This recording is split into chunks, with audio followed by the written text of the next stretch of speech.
avant, on avait les eaux qui partaient en système militaire dans un étang creusé au bord de l'Arnon il y a très longtemps. Et après, on a fait la steppe parce qu'on n'a plus obtenu de permis de construire. Donc elle a été mise en fonction en 91. Et l'effluent a continué à se diriger vers cet étang qui était au bord de l'Arnon.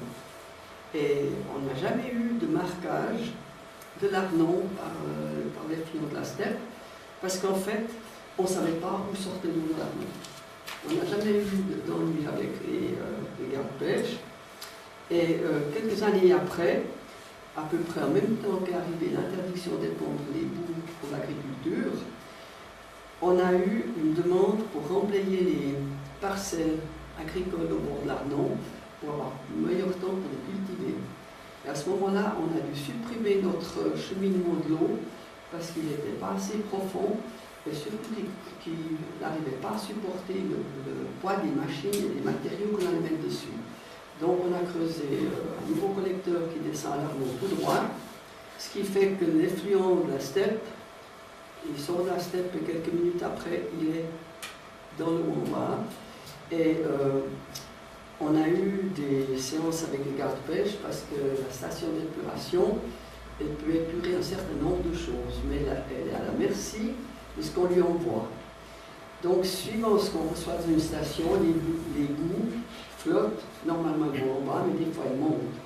À ce moment-là, on a des départs, des fuites de particules fines qui vont à l'Arnon et qui se mettent au fond et qui étouffent les petits êtres qui habitent là. À partir de ce moment-là, on a, comme on dit, de toute façon, on ne pouvait épandre les boues en agriculture. On avait trois possibilités: soit faire venir une station mobile pour floculer les boues, soit les amener dans une steppe qui était organisée pour floculer, pour centrifuger les boues, ou bien on a trouvé justement ce système de fragmicompostage. Et les trois communes qui sont sur la station de Fier, donc Fier, Fontaine et Grandran, ont opté pour cette solution-là. Et ça nous a permis de retenir ces particules qui partaient à l'Arnon. Puis ça, c'était en fait la principale raison pourquoi on devait intervenir sur l'effluent de la steppe. C'est les écoles qui ont planté les roseaux, et c'est M. Bordeaux qui s'occupe de l'exploitation de la steppe et du fragmicompostage. On a une steppe de 800 équivalents habitants actuellement, mais on peut creuser un quatrième bassin si jamais il y avait une grande extension de nos villages. Mais avec le plan directeur actuel, on risque peut-être de rester à nos trois bassins. Alors, M. Bordeaux va vous donner des renseignements. D'abord, M. Badan, merci M. Badan d'avoir fait quelques machins pour présenter avec l'ordinateur, parce que moi, l'ordinateur, c'est net. Hein. Alors, après cette présentation, M. Bordeaux peut commenter les différentes images qui vont passer, et puis vous dire de quelle façon il alimente ses bassins. J'étais étonné d'apprendre alors que les fragmicompostages, quand on a étudié le problème, il n'y en avait pas du tout autant que vous avez présenté ce soir. C'était beaucoup plus simple. Alors, M. Bordeaux va vous montrer ses photos.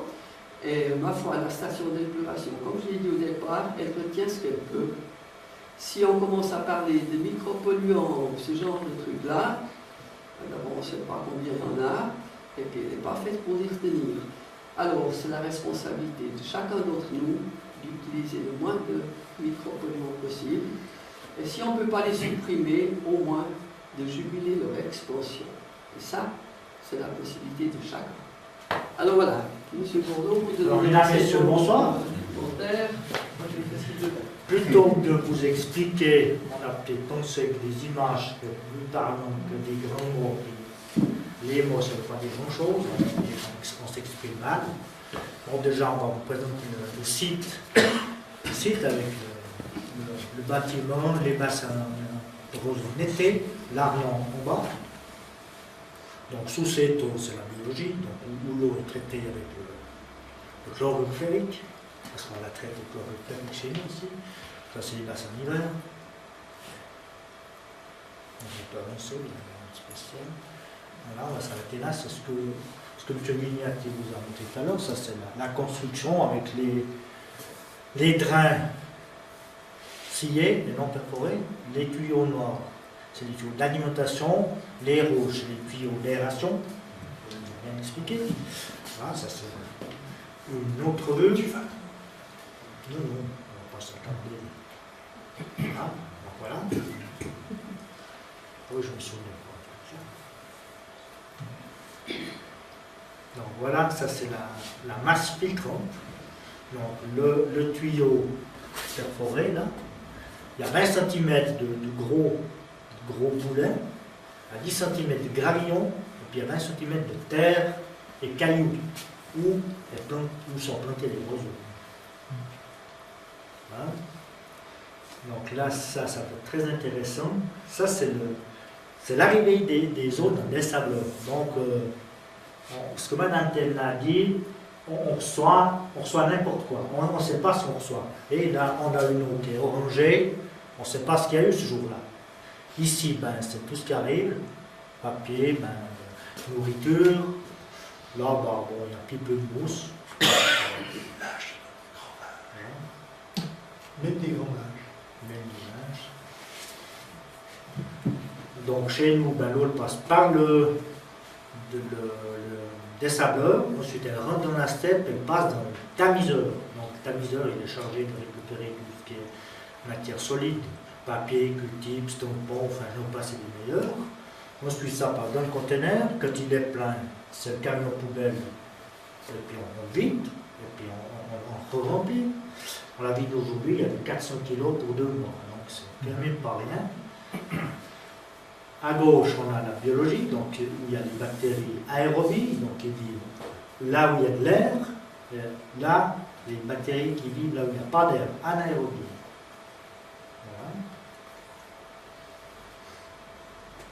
Voilà. Là, c'est l'intérieur de la biologie vide, avec le piège à bout.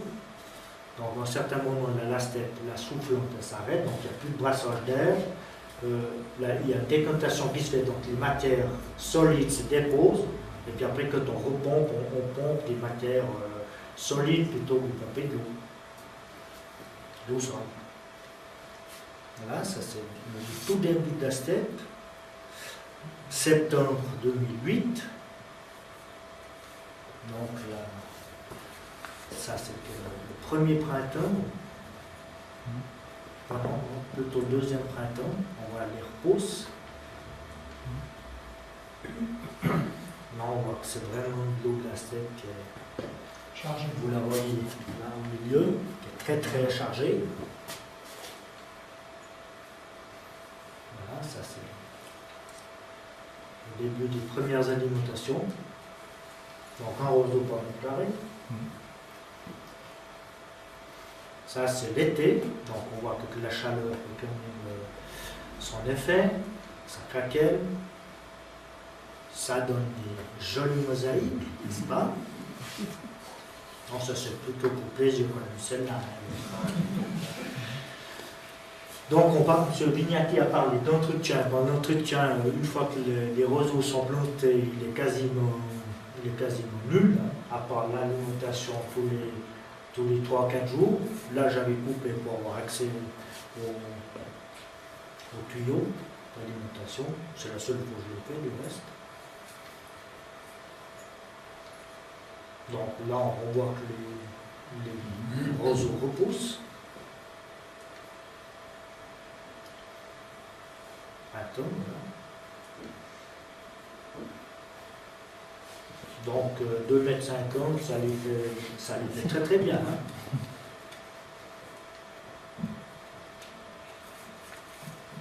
Donc l'hiver, c'est plutôt triste mine, mais ça fonctionne très très bien. Donc les retours, c'est pas la même chose. Donc on a eu à vider un premier bassin au mois de fin septembre de l'année passée. Donc voilà, ça fait plutôt champ de bataille là. Mais c'est plus du tout comme ça. Les roseaux ils sont déjà dedans. Ils sont peut-être un peu bruns, ils n'ont pas beaucoup de couleurs, mais ils sont là. Voilà. Ça, cette image est très intéressante. Ça, c'est les retours de bassin. Donc on voit très bien que l'eau elle est vraiment bien épurée. Et ça, je pense, c'est une demi-heure, 3/4 d'heure après la fin du pompage. Là, ça c'est notre tour d'eau. Donc l'eau qui va là, non, elle est quand même limpide. Voilà, là c'est encore une autre image. Voilà, là c'est l'arrivée dans l'Arnon. Donc par rapport à ça, on n'a plus trop de soucis. On voit très bien cette marque sombre qui n'a jamais disparu. Hein. Mais depuis, on n'a plus de matière en suspension qui se sont déposées dans l'Arnon. Donc on s'en sort très très bien, ça fonctionne bien. Voilà. Est-ce qu'il y en a encore d'autres? Voilà. Alors, on a juste parlé d'entretien avant, ça veut dire que nous, on fait une alimentation, on fait trois alimentations par bassin. Donc, comme on en a 3, donc 3, après il y a 6 jours de repos, et puis le cycle recommence. Là, comme on a un bassin vide, on ne l'a pas réalimenté, parce que moi je ne suis pas pour le réalimenter maintenant, pour moi les oiseaux ne sont pas assez grands. Donc, on travaille avec le silo, donc ça donne toujours 3 alimentations, bassin 1, bassin 2, 3 alimentations silo, ça laisse toujours les 6 jours de repos aux 2 autres bassins. Donc l'ouverture, la fermeture, ça prend 3 minutes. Donc c'est la seule chose qu'il y a à faire au niveau de l'entretien pour les oiseaux, vous en coupez tout. Donc l'entretien c'est nul. Je ne sais pas si les gens ont des questions par rapport à ce que je vous ai raconté, oui. Quand vous dites silo, ça veut dire... Alors on stocke à bout, parce qu'avant qu'on ait les bassins de roseaux, on stockait des bouts dans un stylo, on les met en agriculture, avant, jusqu'en 2008, une fois que c'est interdit, ben, il trouve une solution, donc le pavillon de compostage. Autrement, c'est 120 mètres cubes, on a un bassin de 120 mètres cubes. Donc si on devait le transporter, ben, pour dire à hier, pour le centrifuger, un camion transport fait 15 mètres cubes, donc ça fait 8 voyages, fier hier dans step, donc au niveau énergétique, c'est fois par année. Et puis 2 fois par année, donc 240 mètres cubes par année. Donc ça fait 16 voyages par année pour vider des bouts. Là, ça nous a fait un vidage, il y a eu, je crois, 3 camions, je crois, ça fait pour 7 tonnes. Donc, vous voyez que... Oui. Quand vous videz les bouts, après, il faut planter les roseaux? Non. Alors, ils repartent. Il faut juste, comme disait M. Vignati, ou c'était marqué dans le texte, quand on vide les bassins, vous laissez 10-15 cm. Et puis, de toute façon, le rhizome du roseau, il est toujours dans le sol, donc ça repart. Et ça repart très rapidement. On l'a vidé, je crois, fin septembre. Autour du 20 octobre, il y avait déjà des repousses comme ça. Maintenant, il y a des repousses qui sont comme ça. Il n'y en a pas encore partout, hein, mais donc j'ai pas trop de soucis par rapport à ça. Je veux juste dire, si M. Bordeaux dit que ça donne peu d'entretien, c'est vrai. Mais il faut une certaine sensibilité, surtout au départ, parce que ça n'a pas marché dans toutes les stations aussi bien que ça.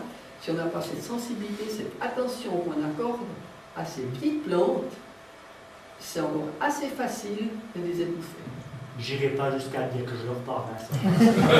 Non, mais disons que c'est quelque chose de précieux pour que ça fonctionne bien, comme on a la chance d'avoir un pied, il faut être attentif à beaucoup de paramètres. Mais il est vrai qu'un cahier des charges par rapport à l'entretien, donc un cahier des charges qui est très très bien fait, qui est très complet, et puis ben, il suffit que quand on nous donne quelque chose, ben, il faut prendre le temps de mettre le nez dedans, de lire, et puis de faire son travail comme on doit le faire.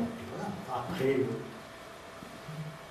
moi je ne veux pas dire que je peux vous réciter le truc, mais je connais bien des trucs, parce que j'ai parcouru et reparcouru, ainsi de suite. Donc voilà.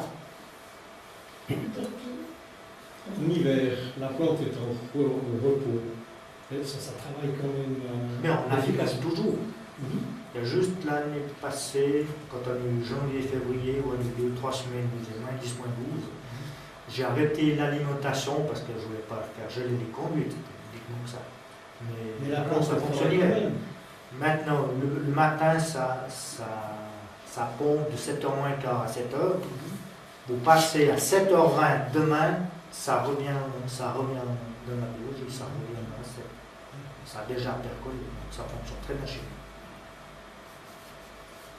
Donc, est-ce que le substrat était mieux préparé que dans certaines installations où ça n'a peut-être pas bien fonctionné, ou bien peut-être on a trop alimenté au départ, on ne sait pas ça.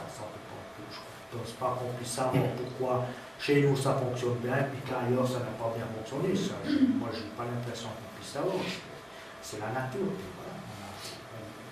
C'est l'envie de faire comme ça. Oui. Alors, ce sera peut-être plus une question pour M. Vignati.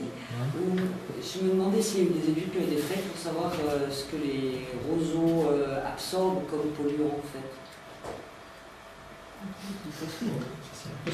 Oui, alors il y a eu des études en Suisse, à ma connaissance, moi j'en connais pas. Alors les études sont soit en allemand, que je ne maîtrise pas, soit en anglais, je maîtrise un peu mieux. Mais il y a eu des études de fait, alors si vous en voulez, je peux vous en trouver, si vous arrivez à bien maîtriser l'allemand ou l'anglais. Il y a eu des recherches pour améliorer le système, pour pouvoir diminuer les surfaces, parce que c'est ça le principal, entre guillemets, inconvénient, c'est qu'il faut de la place. Alors en France, il n'y a pas de souci, ils font ça à perte de vue. Mais chez nous, c'est le problème. Alors on serait tenté de dire on met 4 équivalents habitants pour diminuer un peu, mais il va arriver un moment, ça va pas avoir l'efficacité qu'on souhaite. Donc, Alors moi je vais répondre peut-être un peu différemment. Alors dans toutes les steps, on fait 12 analyses à l'entrée et à la sortie par année. Donc c'est une tous les mois. Donc moi, j'avais demandé de faire un prélèvement pour la sortie des bassins de roseaux. Quand l'eau sort, comme on a vu dans pour savoir par rapport à ce qu'on arrivait à piéger comme matériau par rapport à l'épuration traditionnelle. Et comme le fragmicompostage, apparemment, ça n'a pas d'intérêt chez nos messieurs du Sénat, qui s'appellent différemment maintenant. On a l'impression, c'est comme si je m'adressais à ce niveau-là. Donc, pour eux, la réponse pour moi, on n'a rien à faire pour le moment. Donc, c'est un peu moins la réponse que j'ai cru entendre. Mais j'ai comme M. Vignati, il n'y a pas de résultat concret. Tu as des résultats chaque année. Le canton vous produit un rapport sur les stations d'épuration. Et ce qu'on a regardé sur les 2 dernières années, c'est qu'on s'en sort plutôt mieux que bien d'autres. On est plutôt dans le haut du panier. Je veux dire, la qualité de l'eau de sortie. On ne sait pas à quoi ça tient. Moi, j'aurais aimé avoir la différence. La différence, voilà. L'épuration traditionnelle, c'est ça. Et puis avec le ça, retour des roseaux, c'est ça. Donc ça, on n'a pas parce que... Mais quand même, quand on a fait, quand on voit 3 stations par hectare, 8 bœufs, donc je crois que c'était Dayan, la troisième, je ne sais pas où c'est. Béton. Alors, ils ont quand même, le canton de Vaud n'a jamais voulu mettre des lits de roseaux à la sortie. Et avant qu'on fasse l'épuration par village dans la région ici, c'était prévu d'envoyer tout depuis Montbourget jusqu'au bord de l'Arnon. D'abord bord de l'Arnon, puis après revenir jusqu'à Grandson. Donc, on avait un grand bassin versant. Après, quand on a changé son fusil d'épaule, on fait des petites stations. Et dans les petites stations, et puis justement, ils ont fait ces essais d'étangs. Et la personne qui avait fait l'étude pour ces petites stations m'avait dit, que si on mettait un lit de sable à la sortie de ces étangs, avec les roseaux, ça diminuait fortement le phosphore pour aller dans la rivière. Mais le canton de Vaud n'a jamais voulu ajouter les lits de sable avec les roseaux au bout. La station de Huitbeuf existe encore, il y a des roseaux qui ont poussé quand même. Mais une des autres stations a été fermée, et puis je ne sais pas s'ils n'ont pas fait aussi des stations complémentaires à Huitbeuf, ça va sur Tenay, une grande partie du village. Alors, les études que j'avais eu l'occasion de discuter avec la personne qui s'occupait, qui s'était opposée à la grande station à Granson, puis le pompage à l'Arnon, il m'avait dit que les roseaux absorbaient beaucoup de phosphore. Mais voilà, de toute façon, dans toutes les stations, on piège le phosphore avec soit du sulfate d'alumine, soit du iodine. Bon, c'est très convaincant, mais on sait aussi que les communes souvent elles aiment être convaincues par des chiffres. Vous avez des comparatifs au niveau financier? Alors, bien évidemment, parce que nous on est allé à Montrichet, ils ont aussi des bassins de crédit compostage. Là, je dirais que c'est peut-être pas l'exemple parce qu'ils ont, comme nous on est allé, ils avaient eu un problème parce qu'ils ont une grande laiterie à Montrichet. Ils ont eu des départs de cette laiterie qui ont empoisonné leur steppe, et puis bon, ils ont dû la vider, ça leur a coûté beaucoup d'argent. Donc c'est pas là que je prends l'exemple. On est allé voir une steppe à Épan, où eux ils font où les communes aminent leur eau, et puis ils font du centrifugage pour assécher l'eau. Donc là, par rapport à notre fonctionnement, c'est pratiquement équivalent. On n'est pas beaucoup moins ni beaucoup plus haut. Ça se tient. Moi, je dirais plutôt que c'est quand même un peu plus bas. Parce que si on prend sur la durée, et quand vous avez des stations qui ont certains problèmes en cours de route, ils doivent vider toutes les boues plus que prévu, ils ont eu un problème anormal, où il faut mener toutes ces boues, ils les amènent à Épan, ils font des granulés avec, qui sont incinérés après aussi. Alors, tous les transports que ça fait, parce que ces boues sont liquides. Ce qui fait que nous, on a donc 120 mètres cubes, les autres, je ne sais pas combien est-ce qu'ils en ont, ça fait un sacré nombre de camions ou de tracteurs, beaucoup moins. Non, mais nous, on a moins de 60. Moins de 60 mètres cubes. Oui, d'accord, mais on a un conteneur, un stockeur qui peut contenir 120 mètres cubes. Et puis eux, ils ont leur stockeur, quand il est plein, eh ben, ils doivent le mener à Épan, parce qu'après, il n'y a plus de place. Hein. Voilà. Mais il y a peut-être d'autres enjeux par rapport au fait d'avoir que les villages conservent leur station d'épuration.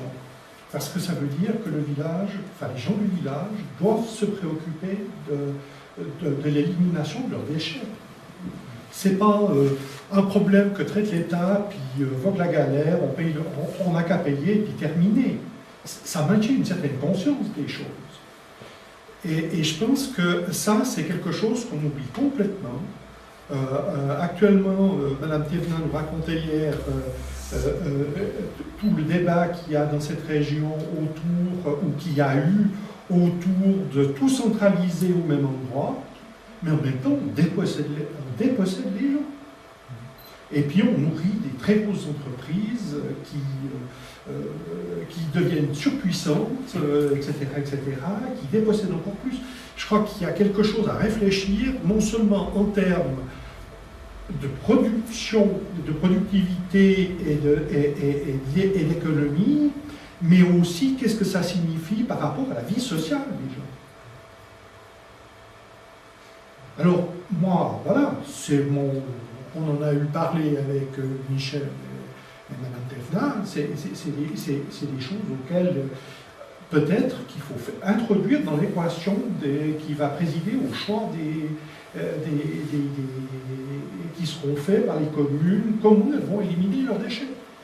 C'est la même, nous, on a le même problème avec la déchetterie. Hein. Mais court à ce que tu dis, c'est un problème personnel. Oui, Parce qu'il y a des gens mais si on à n'en partir du parle pas. moment où ils ont une table d'épuration, une table de tri des déchets, on paye, voilà. Salut, Et puis voilà. Puis on Le repose plus. truc, c'est ça. on va reprendre plus. Parce que je pense que quand on a une réunion d'ASTEP une fois par année, où on a les bilans, donc on arrive à constater tous les mêmes problèmes. Donc les aliments d'ASTEP, les slips de l'ASTEP, les bouts de talons, les trucs comme ça, les lames de rasoir, les gens passent, on a tout ça. Donc il y a des gens à un moment donné où voir de la térébenthine ou de sais pas quel liquide, la peinture, bon, on met au cabinet, parce que c'est la solution facilitée. De toute façon, nous on peut une table d'épuration, pourquoi aller ailleurs, amener un truc comme ça. Donc le problème il est personnel, avant d'être général. Mais quand on fait ça, on tue la station. C'est très simple. Mais les gens, ils sont pas. Mais ils ont mis faire.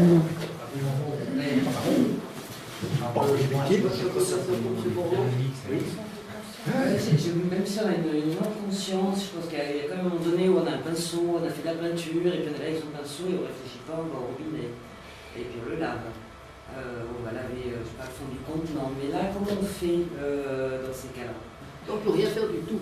D'abord, vous ne savez pas d'où vient le produit, vous ne savez pas quel est le produit. Non, mais je pense qu'elle parle pour la personne qui a juste donc fait le travail de peinture. Elle a son pinceau qui est sale. Voilà. À ce moment-là, c'est un débat des déchets.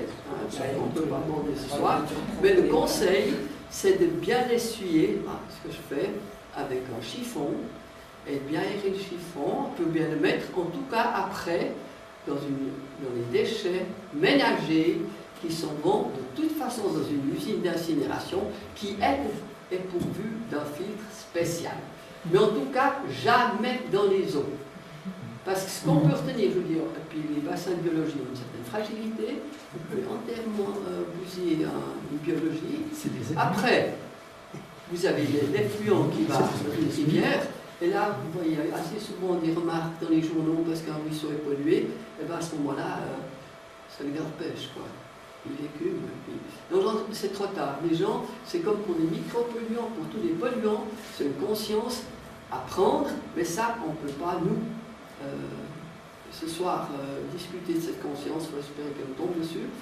Et puis voilà, bon, moi je remercie beaucoup M. Bordeaux et M. Balland pour le travail qu'ils ont fait pour présenter la station de Fier. Et puis je crois que maintenant on va passer.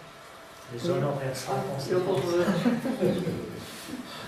une question. Juste une question, du coup, vous les utilisez, vous les donnez aux agriculteurs? Alors Non, c'est fini. En Suisse, on ne pourrait plus parler d'utilisation de l'eau. Du coup, On les incinère.